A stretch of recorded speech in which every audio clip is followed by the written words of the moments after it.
year was a bed. No walking, no running, no rolling, no pushing. The first year was just learning how to sit up straight. The first year was a bed. Imagine half your body cut like a thread and falling away like a long day, bleeding into a longer night.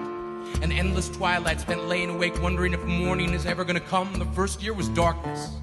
An abyss so deep, how could anyone see past it? As if the mentality of I quit had somehow swallowed hope whole, we could not yet extol the virtues that his loss would bring us.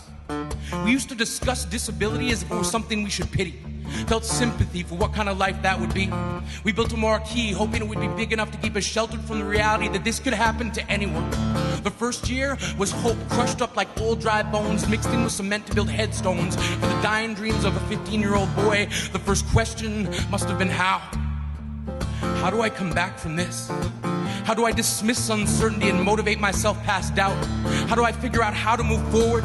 To move toward yes when no is busy setting up detours and roadblocks.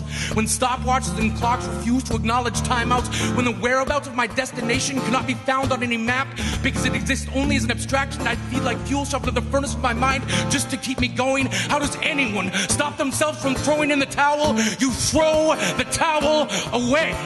When all the lights go out, you pay the power bill. If your glass is half empty, get a refill. You will yourself past uncertainty and you push. So back then, when others were changing channels, he was changing attitudes. Moods shifting past blame and self-pity, he began to push. The first command must have been push. In the moments gravity starts to pull, full force you must captain your strength, sending forth commands that defy the impending invasion of even the smallest thought of surrender. You must tender your resignation from resignation and dismiss even the idea of quitting. The first time I saw this done, it was from a sitting position. Again, he was changing attitudes, not his, our own. We began to atone for our past posturing. As the finish line began blurring, we realized during all of our doubt, we had hope. And it was given to us, a gift.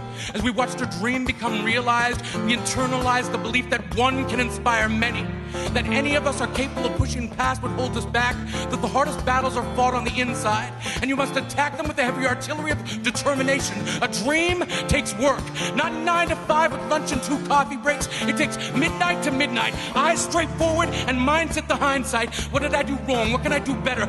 You are the setter of your goals, so set long and aim further, all the while remembering distance does to dreams what air does to fire. It feeds and fuels the strong, but extinguishes the weak.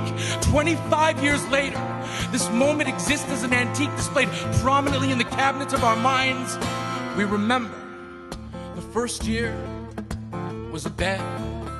Every year after, it was tire tread poured upon the pavement like ink, drawing a long line away from the mentality of I quit, teaching us all it is the defeat of spirit that is worse than any injury.